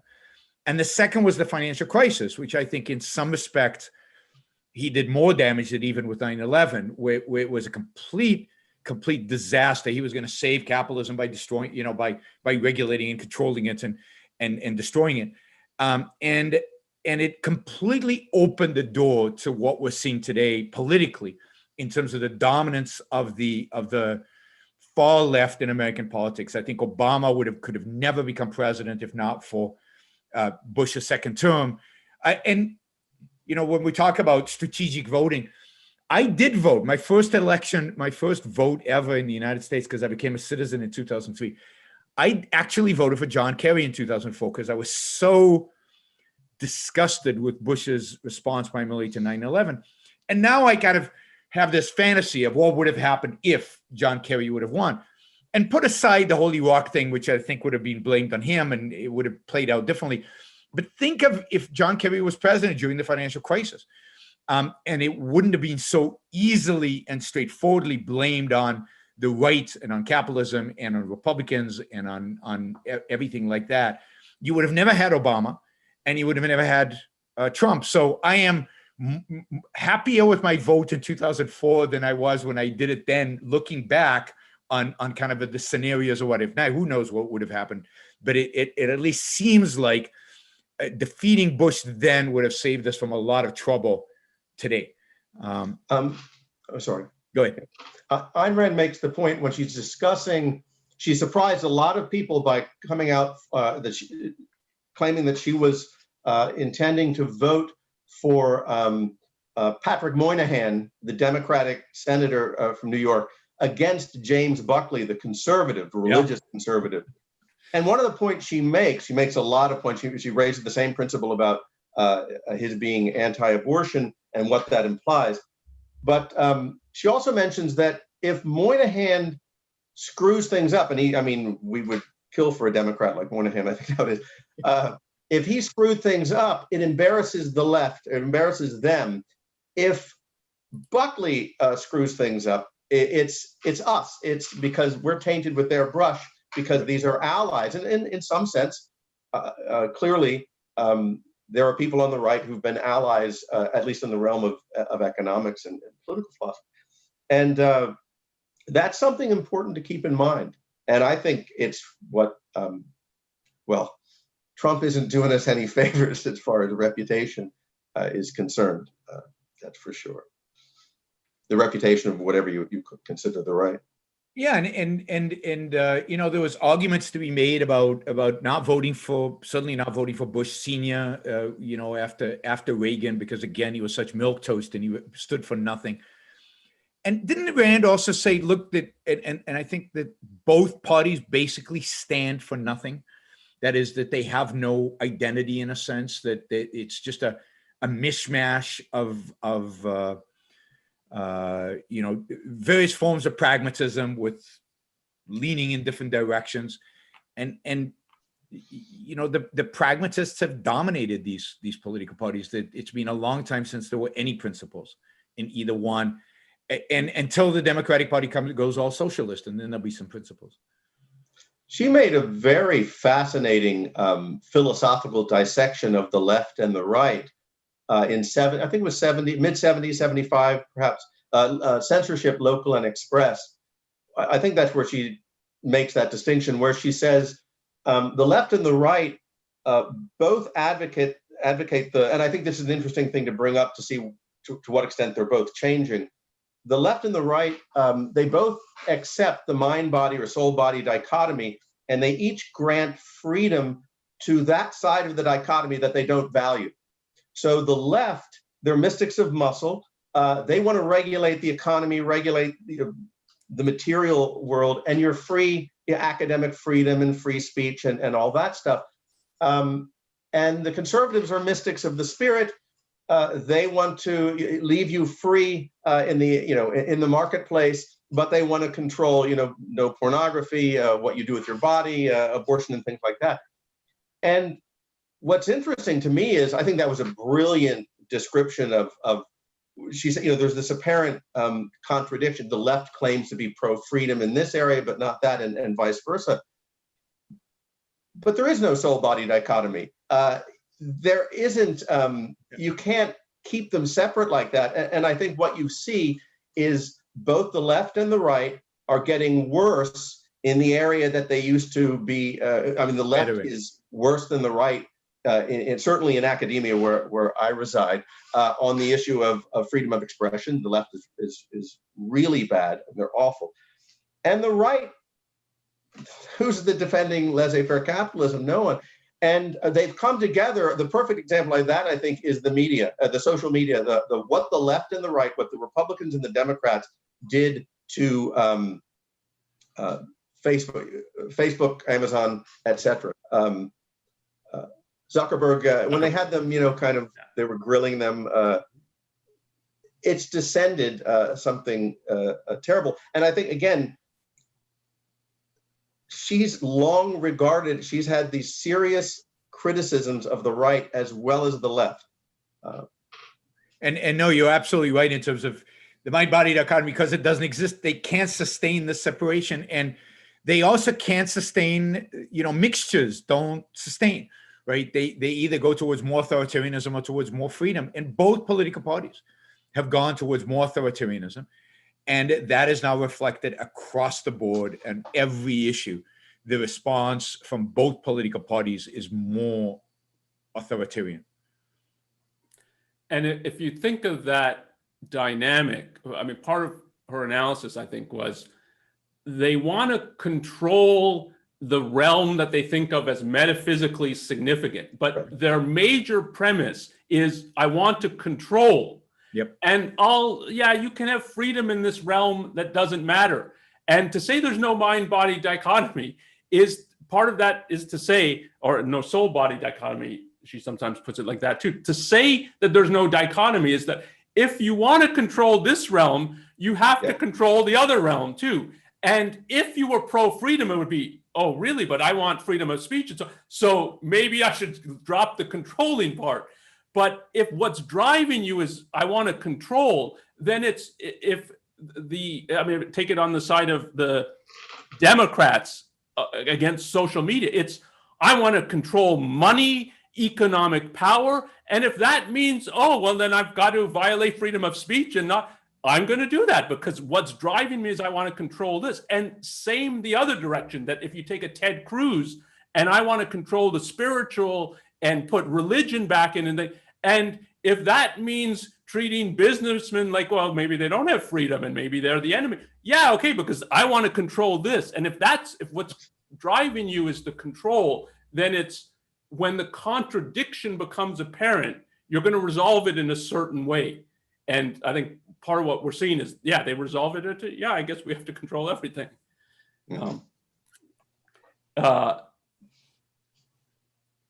Let's talk, there's a whole bunch of things we could talk about in regard to the present situation and Republicans, Democrats. We've talked a little bit about right and left. I no longer think in those terms because I don't think the right, particularly the right, designates anything. And it's not clear to anybody even what I'm talking about. And if it means religiosity and so on, it has nothing to do with freedom or capitalism. But I want to talk a little bit, and this relates to the issue of abortion. And I think the way that I interpret Rand's view on this, and that's the nihilism. So there's a kind of view that there's only nihilism on the left, as it would be put. Like, as I said, I don't think about this, but even if you put it as like, there's nihilism in the Democratic Party, but not in the Republican Party. My interpretation of part of her view of abortion and why she viewed this as such a significant issue is that she sees it as in motivation, an expression of nihilism. That is, nobody gains from restricting abortion. And that's one of the ways she put it, if I can find quickly the quote that because this is part of when she talked a number of times about Reagan. And in one of them, this is the way she put it after talking about that if he opposes abortion, he can't be on the side of individual rights. But then I think it's a deeper point she's making. And this is what she writes. This is in, I think, 75 or 76. It's late 75 or early 1976. Quote, "Not every wrong idea is an indication of a fundamental philosophical evil in a person's convictions. The anti-abortion stand is such an indication. There is no room for an error of knowledge in this issue and no venal excuse. The anti-abortion stand is horrifying because it is non-venal, because no one has anything to gain from it, and therefore its motive is pure ill will toward mankind." Close quote. And I think the pure ill will towards mankind that's an expression of nihilism. And I think so she did not think she certainly thought there's nihilism on the new left, but I don't think she thought of nihilism as restricted to it's only the new left. And I don't view it as in the present that it's only sort of the current representatives of the new left, that there's nihilism there, I think that the nihilism, unfortunately, is more widespread in terms of motivation than that. But I'm interested in what you guys think about that. Well, I definitely think it comes up in the abortion debate. I see it as you know, I did a show and abortion came up and we were talking about abortion, and the comments on the chat very quickly went to, well, if people have, you know, the consequences to sex, and you know, life shouldn't be easy, and it's not easy. It's this almost Jordan Peterson like life needs to, you know, you need to be responsible because life sucks and you need to suck it up. And if you have sex, you're gonna, and it's almost like this anti-pleasure, anti-sex attitude, which I think animates a lot of people on the right. I think it animates Christianity, so it's not surprising that would animate people on the right. So there's definitely this resentment of this gives people more sexual freedom. Abortion gives people the ability to have an abortion, gives people more sexual freedom. And we want to destroy that. We want to do away with that. It gives women more control over their lives, more control over their careers, more control over their sex, more control over their activities. And people resent that and want, particularly men, and they want to shut it down. So I definitely think the nihilism comes across in the abortion debate very quickly when you push people. You know, there's only so much you can argue about, you know, clump of cells versus third trimester and stuff. When you really push them, it goes all the way back to conception. It goes all the way back to this attitude towards sex. And then you see it everywhere. I mean, particularly today. And I think what characterizes Trump, the Trump and his supporters, his rabid supporters towards economic issues, there's a real nihilism there, or real lose-lose kind of attitudes. It's like, you know, why tariffs on Canadian steel or Canadian aluminum or whatever? So what if people lose their jobs? We have to have America or whatever. It's a real uncaring attitude towards prosperity, towards economic growth, towards economic success, towards many of Americans' quality and standard of living. When I say stuff like Walmart and whatever you think of China, it has raised the standard of living in Americans. All you care about is those material, you know, all you care about is, no, standard of living is really, really important. It's about part of life. So there's definitely this flippant attitude towards the real consequence of actions to individual lives. They don't care about it. Sorry. And it's there's a deeper issue here, of course, that it's not just the abortion issue. If you talk about religion, and her view of religion, and you, again, I've encountered this recently, where religion isn't as bad as X, you know, on the left, or nihilism. Ayn Rand, I mean, going back to We the Living, to her first entry in her philosophical journals, religion is what places all value into a non-existent realm. And that's got to be a kind of nihilism. It's at least a nihilism as far as your life here on Earth is concerned.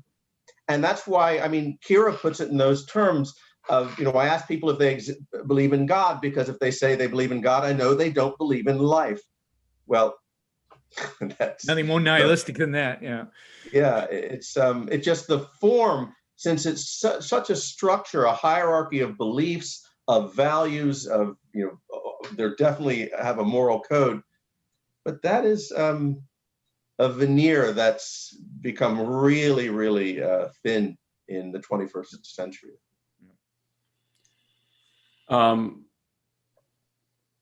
One of the things so going back to the 2016 election, one of the things that I found most depressing about it was that I think the two candidates that got sort of enthusiastic, you might even say rabid support, were Sanders and Trump. And I think on both of them, there's a nihilism there, that what really animates is what they're against and what they want to destroy, tear down. I want to get the Wall Street and the bankers for the Bernie Sanders kind of and business. And the Trump, it was, we're going to go after the immigrants. And it was, it's not like this was the first time there's negative campaigning in US elections, but that the core of the message and what seemed to resonate was the negative. This is like, I'm pointing out large swaths of the American electorate and saying they're evil, we're going to go after them. And there's, I mean, I think they function as scapegoats in this, but this is what gets real support, not, oh my God, we have to pick between two candidates who are nihilist. It's both sides are supporting what I think of as it's a tearing down of real values. And to me, it was the first, and I think, I mean, it's extended into the present, that what animates the Democrat, I agree, I don't think Biden is a nihilist, but I think he's my interpretation of his victory is we can't run the candidate that we want to run now. Might not even run for if he gets elected, might not even run for re-election. So he won't have 2 terms. It'll be 1 term. And he's a kind of stopgap that of sort of the direction of the party's animated by Sanders, Warren, AOC, like that wing that's really scapegoats. So to me, that there's a growing nihilism that is the most frightening thing that I find in the sort of the 2 parties. Well, there's a growing nihilism and there's a growing authoritarianism, and everything you said about the campaign in 2016 fits the authoritarian label as well. I mean, typically the way authoritarians run is things are awful. It's not your fault. It's the fault of the other. And I'm the guy who can fix it. And and just take Sanders and Trump, and they both ran exactly that. They just blamed it. Everything's bad. They had exactly the same examples. Then who they blamed for were different. And then, Trump, I can fix it. Sanders, democratic socialism can fix it. Socialism can fix it. But it, it's not even real socialism. What he was talking about was not. It's also he can fix it. And that is the kind of authoritarianism that dominates today both political parties. And it's like most authoritarianism, it's not about a positive message. It's all about a negative message. It's all about we have to, shut these people out. We have to kick these people out. We have to stop these people. The whole campaign is all about negativity.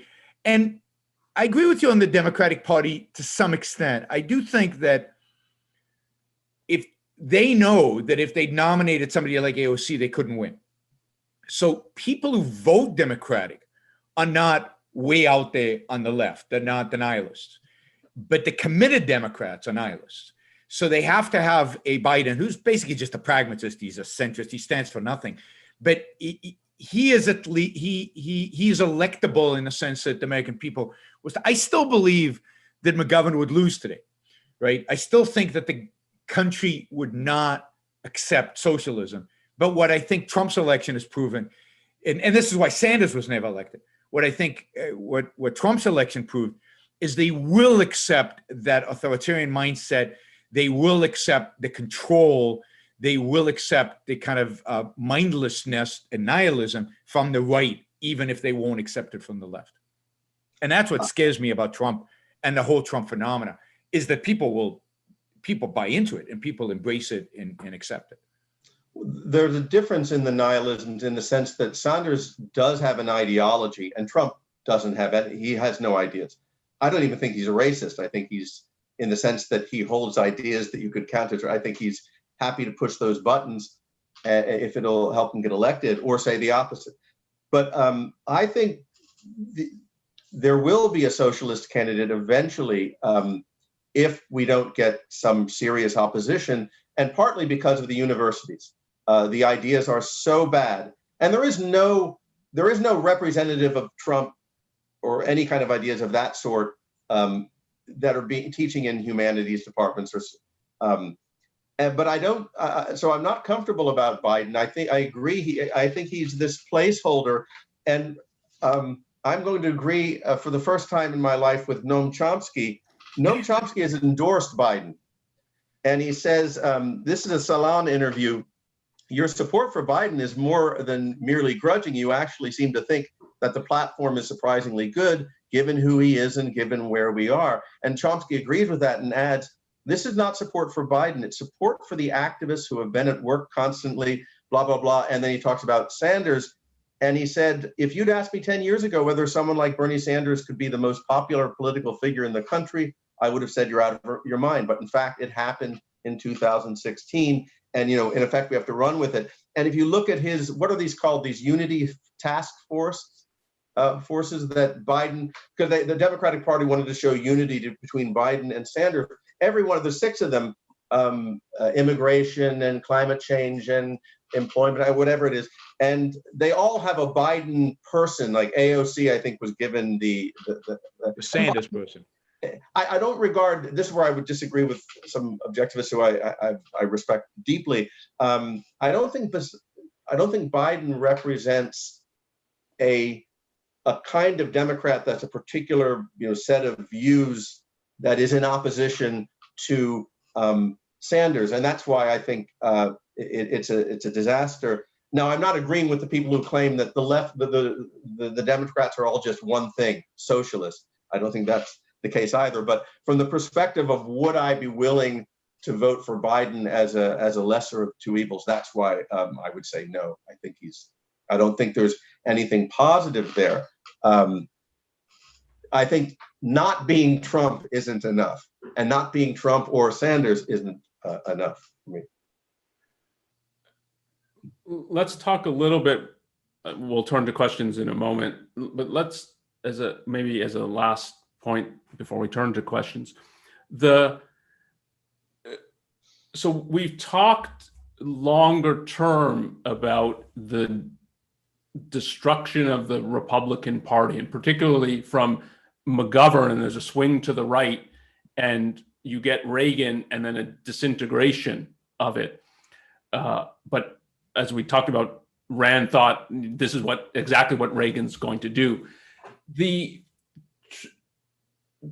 What do you think Trump's impact is on the Republican Party?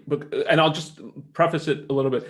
In terms of, I think part of the tragedy in the country is that because we have a bankruptcy, I think in both parties, it's getting filled more and more by nihilism. Mm-hmm. And another aspect that I found depressing of the Hillary-Trump election is I thought the only chance Hillary has is if they run Trump against her. And the only chance that Trump has is if he's running against Hillary. Like if he ran against Obama would have destroyed him, I think. Yep. And so these are the two candidates that emerge from each party. They're so bad, and they can only win because the other party is so bad. And that's part of the dynamic of the parties now. This is who they're pushing for. And if you remember Trump, there was a lot of opposition in the Republicans against him until he got the nomination. And then it's, I guess we have to support this. And I think it's worse than that, because there was some opposition to Trump even after he got elected, and there was some senators who for a while stood up against him and thought the particular, and that is gone. That is, the senators are now lockstep behind him. The ones who opposed him really have retired. The same in the House of Representatives. The so-called Freedom Caucus of the House, which used to be decent in terms of economic policy, is now 100% lockstep behind Trump. I mean, I think the impact that Trump has had on the Republican Party is profound. I think the party is it's stunning how within 4 years it has changed. But more than that, I think Trump has had a profound impact on the intellectuals of the right. And maybe I should say something about what I mean by right left, because I still use the terms, but differently than the way Ayn Rand used them. I still use them as differentiating two types of collectivists. Collectivists that are dominated by socialism, and collectivists that are more fascist. Now, fascism is so that two distinct forms of collectivism in politics. I think collectivism of the left and collectivism of the right, and I think of individualism as as being completely distinct from them, and the better people somewhere closer to us, away from both left and right. But it's hard to visualize that. But left and right, that's how people think, and it differentiates these groups. But the intellectuals of the right, so up until about 2 years ago, there was no such thing as a nationalist conservative movement. There are now think tanks that are dedicated to, conservatives' ways in which they can use the state to impose their moral agenda on the populace. I mean, think tanks that are dedicated to this. There is a legal scholar, a major legal scholar within the conservative movement, that rejects originalism and textualism, and believes that that all judges should interpret the Constitution based on the principle of the common good. And he is of the right, not of the left. And he's celebrated on the right. I don't think that would have necessarily happened without Trump. So I think there's been a complete shift in the way people on the right think towards more nationalism, towards actually more taking religion even more seriously, as the Catholics, in particular among the Catholics, more intellectually, and towards more things like industrial policy. You see it. I mean, the character that really shows this is Tucker Carlson, who used to be supposedly a libertarian. He used to wear the Rothbardian bow tie and everything, and has shifted over time to where when Elizabeth Warren came out with the economic plan, Tucker Carlson said, yeah, it's kind of a Trump economic plan. There's very little difference between Elizabeth Warren's economic plan and Trump's. And I actually endorse this. This is pretty good. I hate her on other things, but on this, I agree with her. And that shift is that dramatic shift has happened within the Republican Party in 4 years. I find astounding. And it shows the depth of the damage that Trump has done to the Republican Party, has done to the cause of freedom. And I think that is one reason that I do think one could go back and say, I wish Hillary had won in some, as much as I hate Hillary and despise Hillary and disagree with Hillary and everything, I don't think the Republican Party would have been devastated and restructured and reimagined the way it has been. And it's one of these missed opportunities that Ayn Rand herself talked about at various, she thought Wendell Willkie had a real opportunity to oppose the New Deal and then compromise. And it happened with the 52 election or the nomination, and with Goldwater, as we've seen. And here, this was my one hope that night when Trump won, was that the Republicans would wake up and what the F just happened, and then regroup. And I was very I thought George Will was excellent in this unrelenting criticism. He has the best descriptions of Trump. I thought this would really make a move, and there's nothing. At least I don't. Well, George Will has been marginalized. What's that? George Will has been completely marginalized within the so-called Right. conservative movement, and all the never Trumpers are completely irrelevant right now. Yeah, I mean, it's exactly right. There was an opportunity there for them to assert themselves and to steer whatever because Trump is an empty shell, is a complete pragmatist. They could have maybe steered him in a better direction, but no, most of them got captured by Trump. And that's a feature of tribalism, I think, this belonging to a group. And if you see the hypocrisy with Mitch McConnell on the flip-flopping on with regard to it, hypocrisy is never just a thing in itself. It's based on something deeper. And what it's based on here is, well, this is my group. Yep. And that's their group choosing the supreme. The rise of tribalism and its connection to all of this, but yeah. Mm-hmm. Okay, good. We're at actually a little past the 90 minutes. So let's turn to some questions. And if you're watching us live, there's 3 ways you can, or no, 4, I guess, ways you can ask questions. So in Zoom, you can use the Q&A module, and some people have. You can use the chat, and a lot of people are using that as well. On YouTube, we have the chat, and there's the super chat as well. And Corey, thank you for the donation. That's really appreciated. And I guess you're streaming it on your channel, Yaron, right? So I've got a quick super chat question here that's relevant to what we just talked about. And then I have one from Zoom as well, relevant to just the last one. Yeah, if there is nihilism of the left and right, what is the source of each respective form of nihilism? Does nihilism and authoritarianism go hand in hand? So I think we talked about the fact that the nihilism of the right, the source of religion, right, primarily. And the nihilism of the left, is it the failure of socialism? Is it the inevitable kind of collapse of any kind of Marxist attempt to manifest in reality? Or is socialism in and of itself already nihilism? Well, I think they lost their pretense that they could actually achieve the flourishing and production of capitalism, and yet it can be properly distributed. That was destroyed. And that's why environmentalism is the perfect, it was the savior of the left, because you can now be Eugene Lawson, where it's good that people don't have as many cars as they did. We don't want the people in the third world, in Asia, particularly, let's say, or sub-Saharan Africa. We don't want them to become flourishing capitalistic cultures like China managed to do in some of its regions. That's a disaster. And I think it's nihilism, and but yeah, it's failed. I mean, now Ayn Rand attributed to I think the end of World War II, right? By then she thought, even the pretense of collectivism was gone. I mean, the intellectuals continued to present those views, but and I forget exactly what the question, how it was phrased, but there's a difference between thinking of the expression of nihilism and its deepest roots.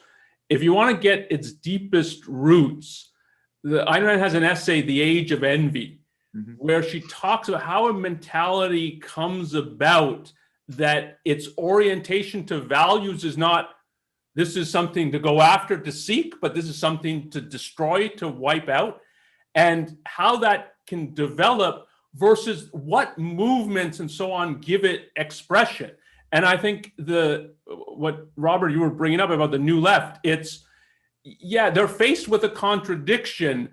The old left was like, we've got this program that's supposedly scientific, rational, leads to progress.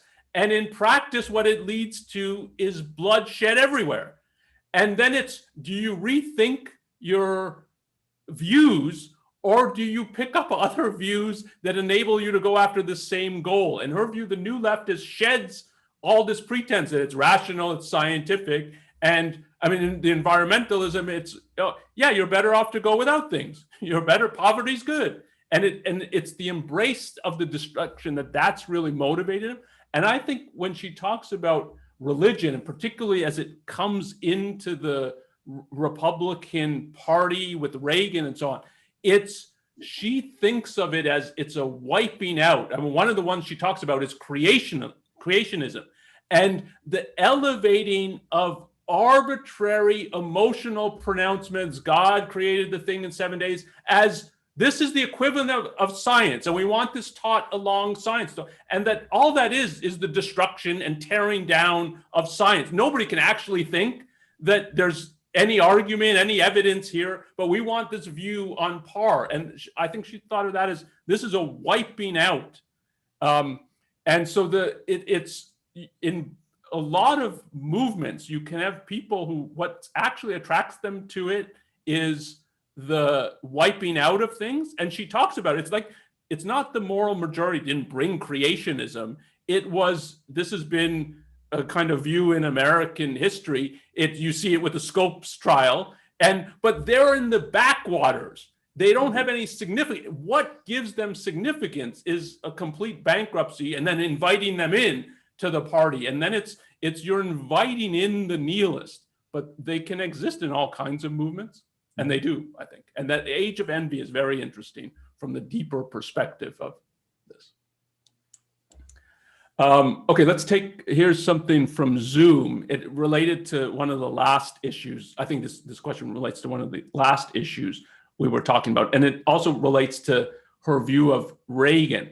And the question isn't put exactly like this, but I'll put it like this. It's about thinking about the short term and the long term. So that if you're thinking of this election, Biden, Trump, Democrats, Republicans won't, in the short term, won't a Biden presidency. So here's the question. Give us Obamacare, then universal health care. We'll get steps towards the Green New Deal. Meanwhile, the question is, Trump has done much good.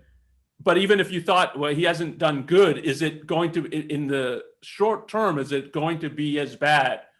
So that's the question in terms of thinking about how to vote. I would put the wider thing is thinking about the short term and the long term. I mean, I think, so first, I think a lot of people in trying to defend voting for Trump present a Biden victory as kind of an end of the world. It's an end of America. We adopt socialism instantaneously, right? And in the short run, it is such a disaster that there's no recovering in the long run. And I just think that's false. I think while a lot of bad will be done if Biden gets elected, there's no question of that. I think a lot of bad is being done by Trump. And if he wins a second term, I think that the bad to the country long term is dramatic and significant, and I'm not sure we can recover from it. On the other hand, if Biden wins, I think, yeah, he'll pass some bad stuff, particularly if he has the Senate. I've urged people, if they're going to vote for Biden, to vote Republican in the Senate, to try to have, if we have 51 senators in the Senate, at least you won't get the worst of or at least the Green New Deal will be a little smaller. It won't be quite as big. You've urged people on your show. I've urged people on my show, not as part of the Ayn Rand Institute, because I don't urge anybody to do anything. But anything with regard to voting. But it's the case that the American system of government is built so that things happen slowly. If you think about Obama, he had 2 years where he was president, he had the Senate and he had the House. And he barely got Obamacare through. I mean, it was a kind of, he had to do some kind of legislative trick to get it through at the last minute. It's very difficult to do dramatic changes, even if you control all the different branches of government. The senators on the Democratic side are not all on AOC's side. There are many senators who come from red states who, if they vote on the most nutty of the left's agenda, will lose their senatorial races in the future. So there are a lot of it. It's wrong to think of these kind of things as, we'll take the worst of the Democrats and assume that no matter what Democrat gets elected, those things will be implemented. And the fact is that through legislation, it is very difficult to change the country quickly. Long term, it would be terrible if Biden won, and then Kamala or AOC or whoever won after that, and you have a string moving towards socialism. That would be terrible. The only hope I think we have politically to buy us time is if Biden wins, then the Republicans take House and Senate in 2 years, and then maybe they win the presidency in 4. And maybe it's a better Republican than Trump who wins then. There's no good outcome where Biden win in the long run, and there's no good outcome if Republicans win it all out in the long run, unfortunately, in the world in which we live. I want to reject the idea that Trump has done good things. Well, so we had another question like that. So just to acknowledge, so someone asked exactly, do you think Trump has done anything of benefit economically, internationally, trade agreements, tariffs? So yeah. I don't think so. And I regard Trump's actions, if you understand the objectivist view of the arbitrary, that an arbitrary statement is neither true nor false. It has no basis in reality. I think the same way, and not merely as an analogy, I think of Trump's so-called the things he's done that are good. That is just as an arbitrary statement might be in the, uttered by someone else who has a cognitive, right to make certain utterances. It could be true or perhaps false. The good things he does, they're neither good or bad. They're beyond evaluation because they're coming from someone who is utterly, in my view, divorced from reality. His statements are. So the only evaluation I can make is that they're embarrassing, that they're bad for us. These could be the same actions if they had been presented by even someone who was just president. You could cheer them. I mean, moving the Israeli capital to Jerusalem, pulling us out of the Paris Climate Accord, going to California and saying, if you're someone who actually read books and had the science behind you, saying that these fires were more the result of forestry management than they were of climate change. Instead, what are they? They're the actions or utterances of the guy who loves Kim Jong-un or whatever his name, right? And a zillion other bizarre, arbitrary statements. So it's all just, it's embarrassing. And that happened when he pulled out of Paris Accord. I thought people are going to take this as a ridiculous joke. Now, if he wins the election in 4 years, every single thing he does is good and has good consequences, I'll revisit my opinion. But right now, I don't think he can do good. And by contrast, take someone like Reagan, who said some pretty negative things about him. When he said, Mr. Gorbachev, tear down this wall, I cheered. When he referred to the Soviet Union as the focus of evil in the world, yes, because as bad as he was not a I don't know, what can I say that's polite about a president, a whim-worshipping psychopath? I'll make it modern. That's how I view him. I think he's just, I think the guy who ghost wrote the book, The Art of the Deal, said that he was a sociopath who never read who never read a book or something. I believe it. He's a complete irrationalist. And so anything good he does is associated with the irrationalism. And therefore it is completely empty and becomes meaningless. And indeed, any other president would immediately reverse them, and they're all easily reversible. Maybe the embassy to Jerusalem will not be, but almost everything else is easily and will be reversed. And serious people can't take what he say seriously. So yeah, I agree with that completely. But the fact is that even if you do lists, people love doing these lists, check how many good things he did and how many bad things he did. The bad is in more significant areas. It's more substantial. It's more significant. The good stuff are relatively small things that are fleeting and that don't have much substance behind them. I'll just give you one example, but this is an example that is true of every Republican, but it's something people get caught up with, and I hear this all the time. He cut taxes. I hear this all the time. And of course, every Republican except George Bush Sr. cut taxes, right? But if you cut taxes and don't cut spending, you're actually increasing taxes. It's meaningless. The fact that you cut taxes is actually meaningless to the actual standard of living and quality of life of Americans. It's actually harmful to them if you continue to spend like a maniac. So you can view it as a positive, but not if you dig a little deeper. Immediately, it's a negative when you associate it with the broader context. So let me see if you agree with this sort of summary go back to the way Ayn Rand thought about Reagan, that if you tie the advocacy of, and again, supposedly, like how much he was actually advocating capitalism, freedom, individual rights, but he certainly was held as somehow being on the side of that. If you tie that to the religion, then you're discrediting the position, because you're suggesting that, oh, well, if you're going to be scientific and rational, you would reach a different conclusion. You have to divorce yourself and have faith and base it in religion.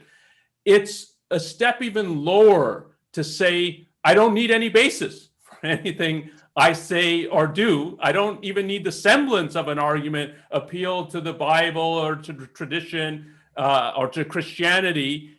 And if you're going to discredit a position, you can't get any lower than, yeah, I've got no arguments, I've got no evidence. It's just, I mean, Robert, you put it as well, it's whim. So it's just, if you say like, this is what backs my position, then anyone who thinks of themselves as semi-reasonable, semi-scientific thinks, okay, well, so if that's what your base, you have to do something different than this, because this is just whim.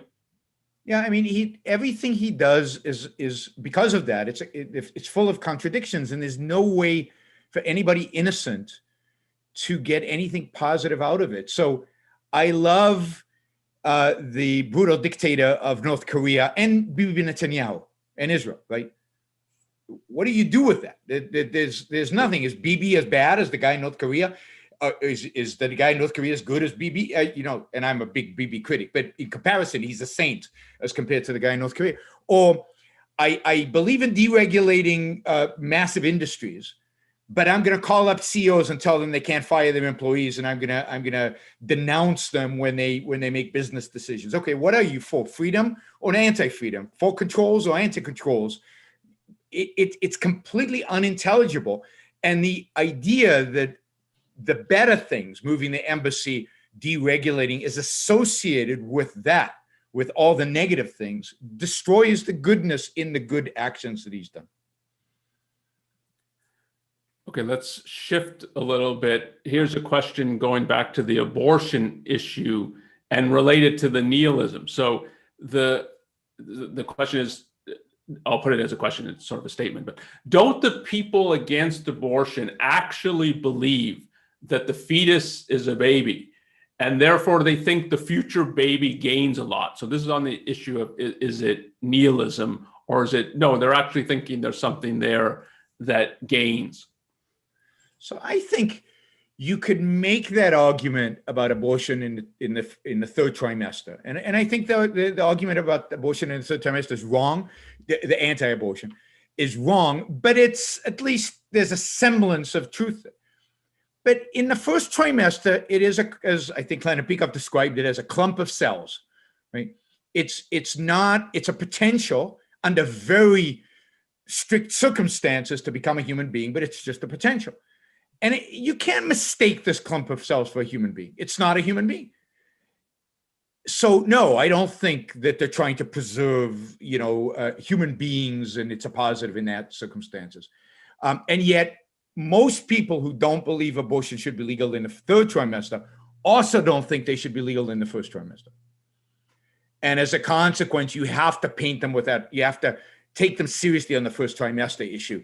And yes, they're anti the mother's life. They're anti-sex. They're anti-individual rights. They're anti-life.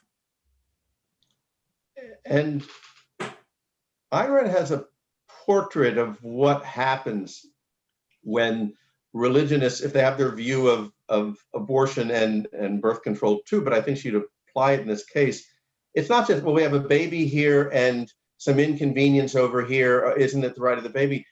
What would it do to the life of the person? Not just their sex life, but if they get pregnant, because birth control isn't.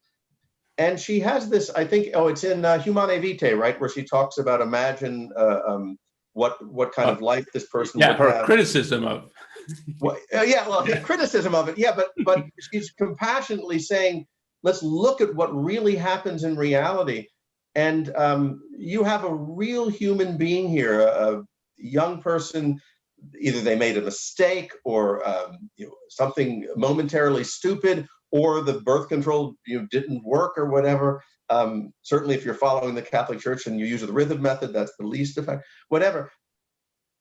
Versus a potential. It's not an actual entity yet with rights or values. Now, I think she would claim, and this actually came up in the nonfiction writing course in some discussion. I don't think it made it into the book, but you can imagine someone who's very young and they not very intelligent, haven't given a lot of thought. They might make a mistake of this kind and think that, you're destroying it.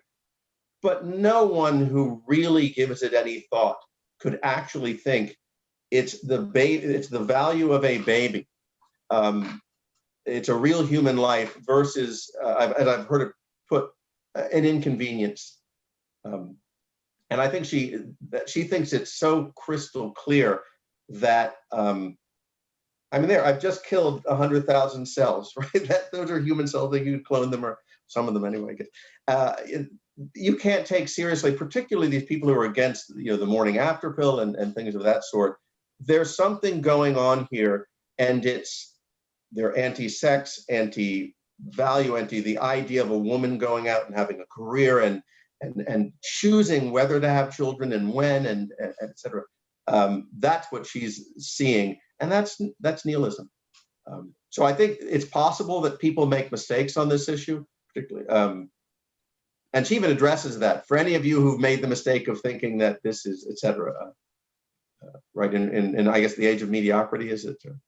Yeah, and more broadly, to say that the crusading advocacy for some position is nihilistic, to say everybody who seems to be on that side or thinks of them on that side, it's not. They're all nihilists. And this is your example of it. Like, a young person might be confused and hasn't thought it. That's different than someone who crusades against abortion and wants to make it illegal, and abortion's murder, and that's when you get to the nihilism, that you're making this a crusading issue in your life. Let's take a last. It might not be that easy to do quickly, but again, we've got a super chat question. So Navid, thank you for the contribution. It's about immigration. And wouldn't Rand think that Trump's view of immigration makes sense because it's one of the biggest collectivist blocks in the US? So so I guess the question is to restrict and significantly restrict immigration is a way to battle collectivism? Funnily enough, I just read somebody sent me this survey of Latino voters, and I hope it's right because it actually shows that they don't like to be called Latino voters. They consider themselves individuals, and they have opinions as individuals, and they don't even want to be. They don't think they should be taken for granted as Democrats or this or that. This whole idea that it's a collectivistic bloc, that immigrants are, it's just not true. It's not true in any dimension. Let's assume it were true that Republicans were individualists and Democrats were collectivists, which is not true, right? I could argue whites are collectivists because they vote Republicans, and Republicans are collectivists. So, it's that way of thinking is just wrong. But the fact is, Latinos vote across the whole agenda. Immigrants vote across the whole political spectrum. In Texas, they vote significantly Republican. They used to vote significantly Republican in California until Republicans became dramatically anti-immigration and anti-Hispanic, and they shifted their vote to the Democrats. Yeah, if Republicans compete on stage on who can be more anti-Latin, who can be more anti-immigrants, then immigrants are not going to like Republicans. That is a reality. But you can be a critic of the existing immigration policies, which I am, and I think all of us are, but not think that the solution is a wall, or not think the solution is limiting immigration. So there is a bias in the immigration policies today towards particular parts of the world. There shouldn't be a bias. There should be just immigrants. And it's not, and I think if we had more open immigration, if we had more ability to come in, particularly if we had open immigration focused on people who can find jobs, then there would be immigrants from all over the world with all kinds of ideas, and they would be coming in, and you couldn't easily define them as any kind of block.